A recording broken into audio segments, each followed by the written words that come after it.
Send money to Gambia for free! You can now send money via MoneyGram to AfriMoney in Gambia anytime, anywhere. Simply go on to MoneyGram.com or the app and select Pay through AfriMoney to send. Make sure the receiver is registered on AfriMoney in Gambia or get them to dial *777# to register. Instantly, the money comes into their AfriMoney wallet. No hassle, no wait times, complete ease. Cash out at any AfriMoney agent or AfriCell outlets. Free cash out, no sending fees.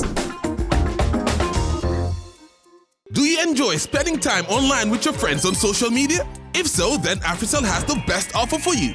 Activate the social media bundle for $10 is only and enjoy 40 megabytes valid for 24 hours. WhatsApp, Instagram, Snapchat, Facebook, Twitter, and Viber all for $10 is only. Dial 120# and press 3 to activate the social media bundle. No need to subscribe every day. It will automatically roll over for your enjoyment. AfriCell Social Media Bundle. Let us socialize.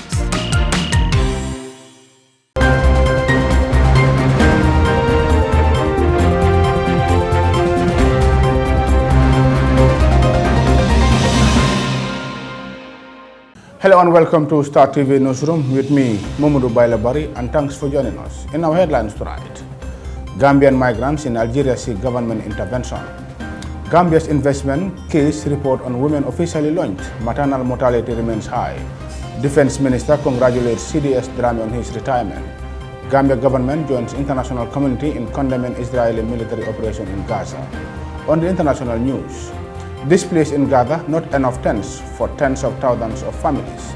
Biden says US holds world together as he condemns Putin and Hamas. War on Gaza, UK Prime Minister Rishi Sunak visits Israel.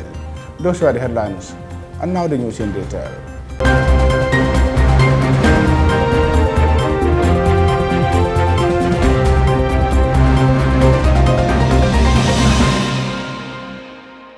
Many thanks for joining us. A group of Gambian migrants in Algeria has urgently appealed for the intervention of the Gambian government. These individuals, predominantly young people, find themselves in a very difficult situation as they embarked on an irregular journey to Europe but became stranded along the way.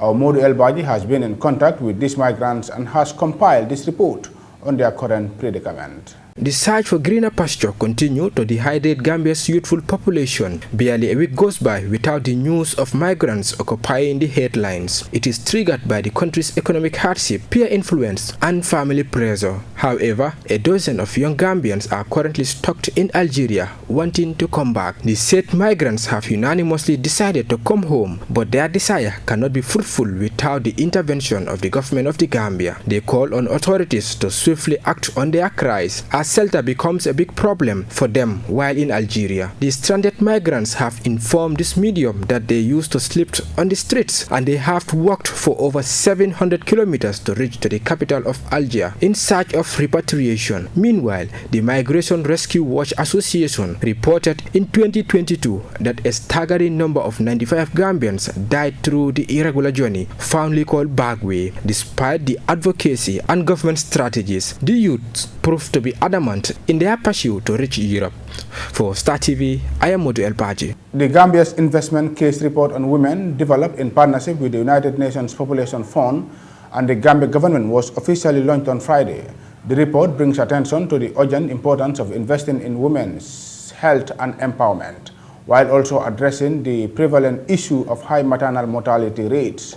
It emphasizes the need to combat harmful practices that adversely affect women and girls. Mariam Adem provides further details in this report. The investment case on women, compiled by the United Nations Population Fund in conjunction with the Gambia government, examines the past and present experiences shaping the risks of implementing measures to end gender-based violence and other harmful practices such as child marriage and FGM. With the advent of this document, the Gambia for the first time understands the estimated costs and additional investment required to achieve the three world-changing transformative outcomes, namely ending preventable maternal deaths, the unmet demand for family planning, and ending gender-based violence, including female genital mutilation and child marriage. The investment case was launched on Friday morning, 20th of October 2023 at the Sir Dawda Karabajawara Conference Center in Bijulo. Ms. Ndeiro Sar is the UNFPA country representative to the Gambia. Commitment to act According to the investment case report, a funding requirement of 36.4 million under the modest scenario and up to 77.4 million under the ambitious scenario is needed for the 8-year period from 2023 to 2030.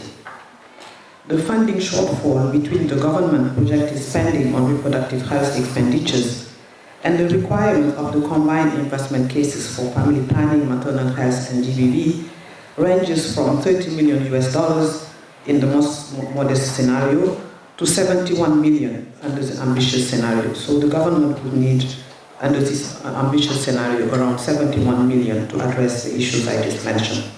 According to the report, maternal mortality still persists in the Gambia, and there is significant needs for family planning services, which is currently at 24%. That maternal mortality remains high in the Gambia, although it has sharply declined from 433 per 100,000 in 2013 to 289 by 100,000 live births in 2019.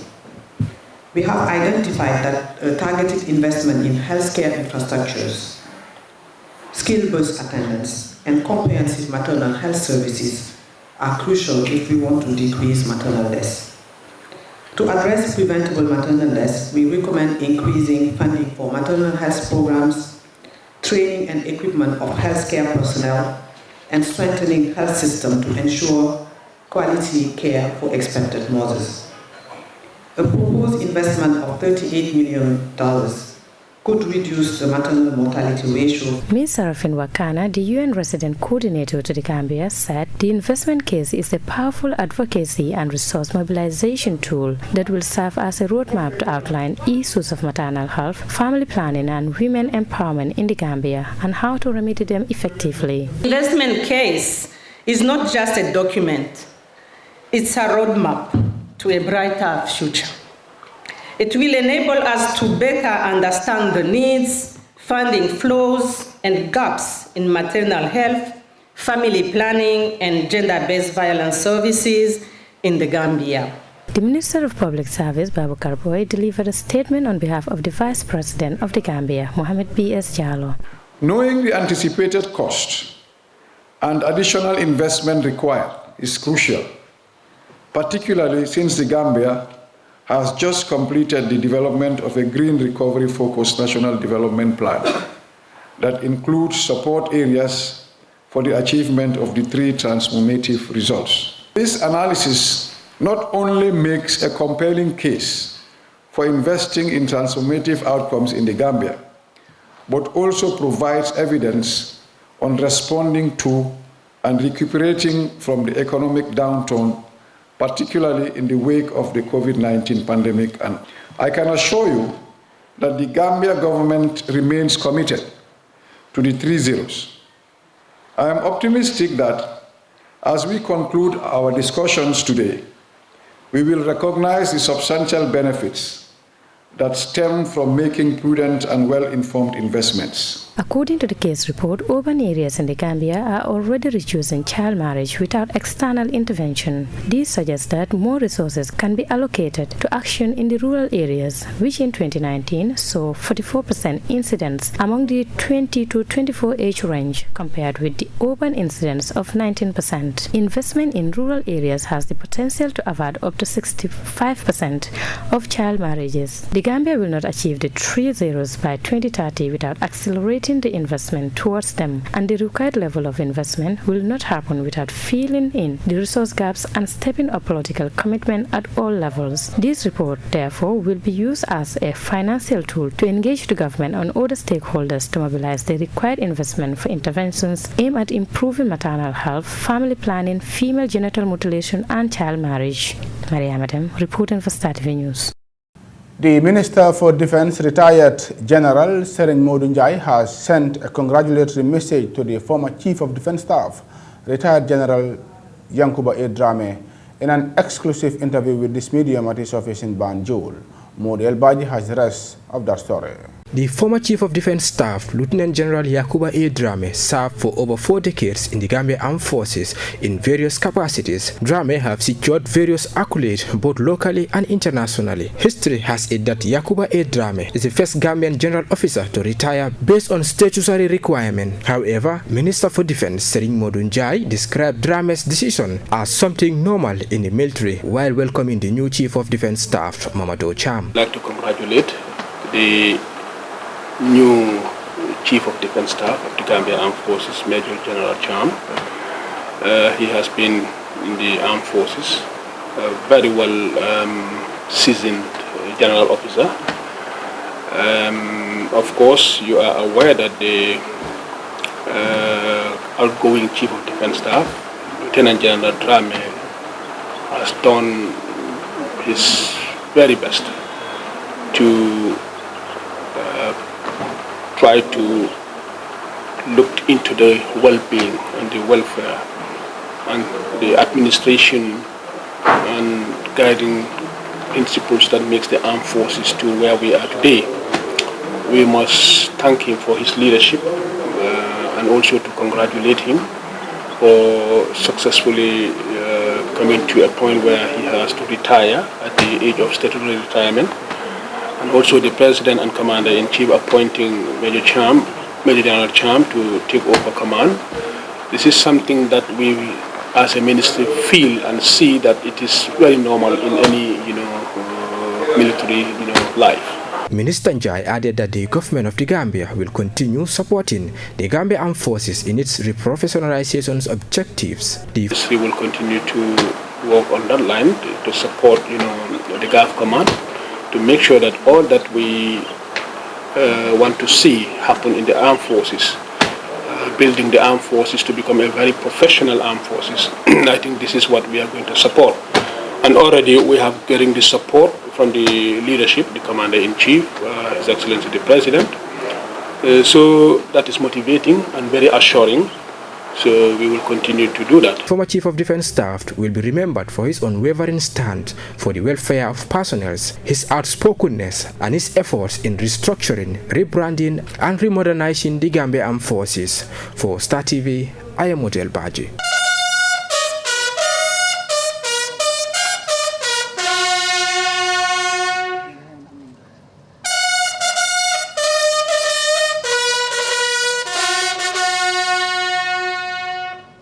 As the war in Gaza continues, the Gambia government has joined the international community, including the United Nations, the Organization of Islamic Cooperation, the African Union, and others by vehemently condemning the Israeli military operations in Gaza for almost 2 weeks. More in this report by Hadi Jajo. In a press release dated 19 October 2023, the Gambia government calls for an unconditional ceasefire and the release of all hostages in Gaza to prevent more bloodshed and the proposed invasion of Gaza, which could result not only in more death and destruction, but also in forcible displacing Palestinian citizens in Gaza, which could result to more Israeli settlements in those areas. According to the release, the Gambia government appeals to the international community to compel the occupying power to abide by the tenets of peace and progress, international humanitarian law, and UN Security Council resolutions, which in failure to do so is bound to prolong more conflict. The government said, given that Israel military aggression is used as an instrument of collective punishment, causing huge loss of life, property, and injuries on both sides since the occupation of Palestine in 1948, calls for an international peace conference for a permanent and durable solution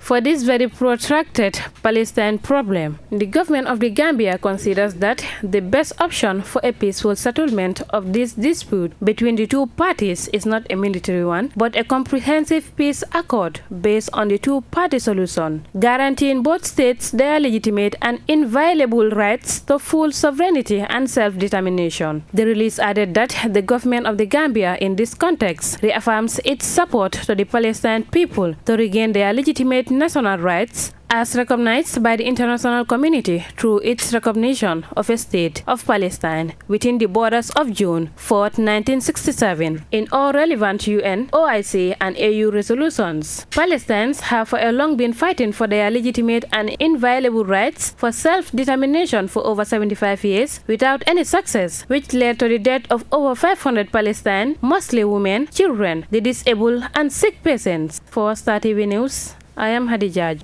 That report by Hadi Jaju will take us to the commercial break. When we come back, we'll look at news outside the Gambia. Stay tuned.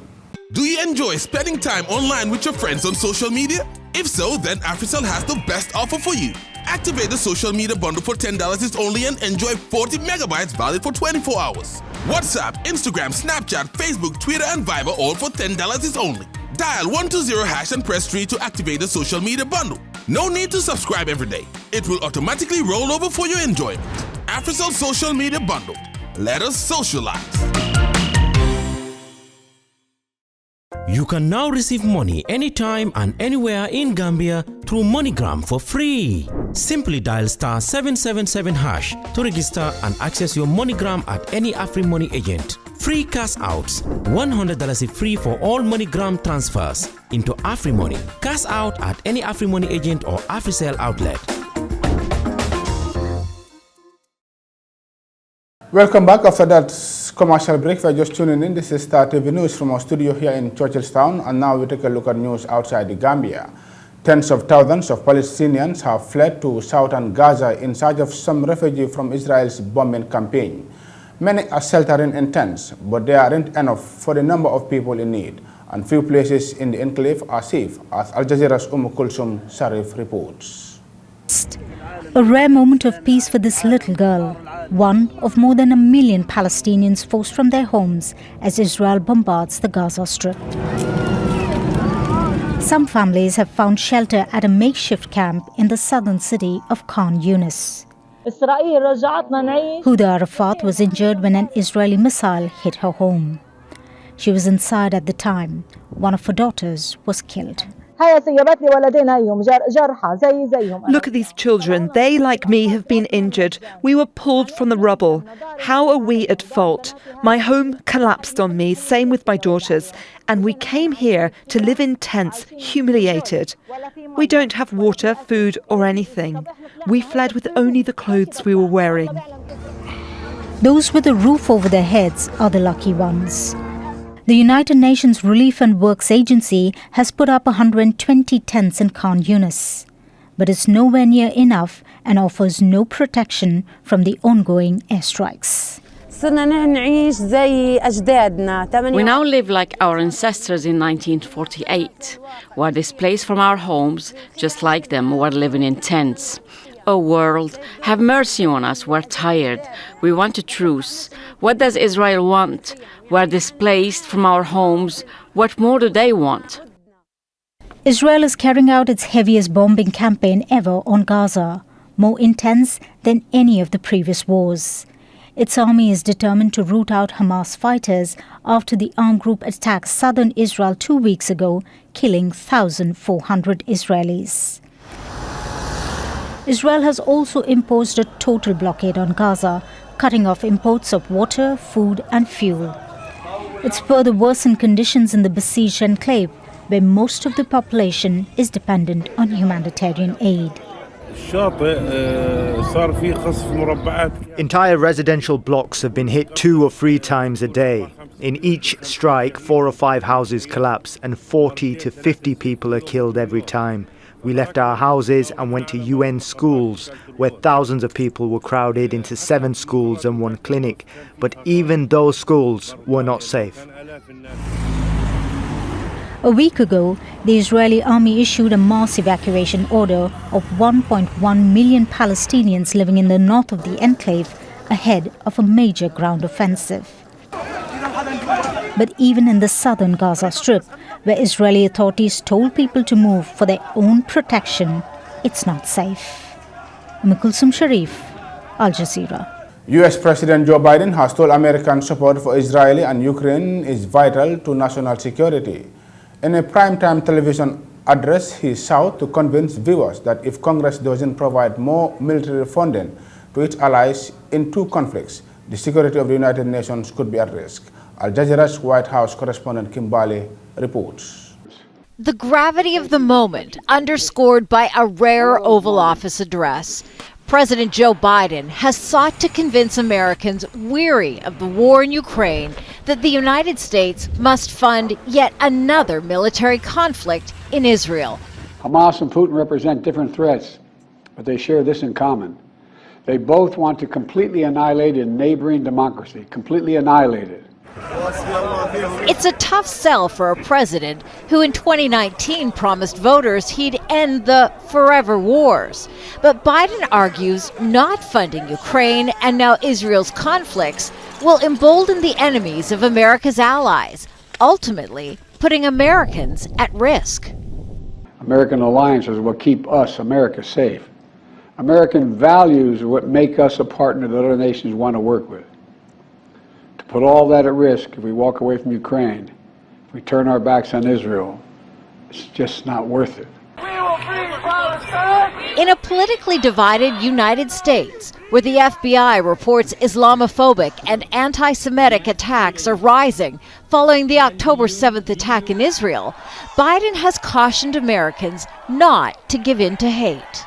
In moments like these, when fear and suspicion, anger and rage run hard, that we have to work harder than ever to hold on to the values that make us who we are. Instead, the U.S. president impressed on Americans the importance of the moment and stressed his convictions. We cannot and will not let terrorists like Hamas and tyrants like Putin win. I refuse to let that happen. That's why President Biden is requesting Congress provide $100 billion in security funding for Israel, Ukraine, even Taiwan and the southern border of the United States and Mexico. But it could be some time before that money materializes. That's because the House of Representatives is without a speaker. That means all legislation to provide funding is frozen. Kimberly Helkett, Al Jazeera, the White House. British Prime Minister Rishi Sunak visited Israel on Thursday to demonstrate his country's backing for Israeli government and push for humanitarian aid to be allowed into Gaza. Al Jazeera's Mohammed was following the day's event. On Thursday, UK Prime Minister Rishi Sunak declaring his unwavering support. Above all, I'm here to express my solidarity with the Israeli people. You have suffered an unspeakable, horrific act of terrorism, and I want you to know that the United Kingdom and I stand with you. First up for Sunak was a meeting with Israeli President Isaac Herzog. Then he was off to meet his Israeli counterpart, Benjamin Netanyahu. At a joint press conference in West Jerusalem, Netanyahu thanked Sunak and made clear how essential it is to have his backing. I value your support and the fact that you're here. We must win together. That means that this is a long war and we'll need your continual support. On Sunak's agenda, an attempt to de-escalate the conflict, ensure the delivery of humanitarian aid to the Gaza Strip, and see that British nationals trapped in Gaza are able to get out. Sunak reiterated the UK's position that Israel has a right to defend itself, but he also said that should be done in line with international law. Left unmentioned was how Israel has cut off food, fuel, and water to Gaza, and that many would consider that to be a breach of international law. Sunak's trip to Israel came one day after a visit by U.S. President Joe Biden, with both leaders pressing Israel to allow the establishment of a humanitarian corridor. 20 aid trucks are expected to enter Gaza via Egypt as early as Friday. But on Thursday, it was Israeli bombardment that continued, meaning that each and every hour, an already dire humanitarian crisis only grew exponentially worse. Mohammed Jamjoom, Al Jazeera, occupied East Jerusalem. That story brings us to the end of this edition of today's news. But before we go, a quick recap of our main headlines. Gambian migrants in Algeria seek government intervention. Gambia's investment case report on women officially launched. Maternal mortality remains high. Defense Minister congratulates CDS Drame on his retirement. Gambia government joins international community in condemning Israeli military operation in Gaza. On the international news, displaced in Gaza, not enough tents for tens of thousands of families. Biden says US holds world together as he condemns Putin and Hamas. War on Gaza, UK Prime Minister Rishi Sunak visits Israel. Well, that's all for this edition of today's news. Thank you very much for watching. Do stay tuned and enjoy the rest of our programs. Until then, do have a very good night and a great weekend ahead.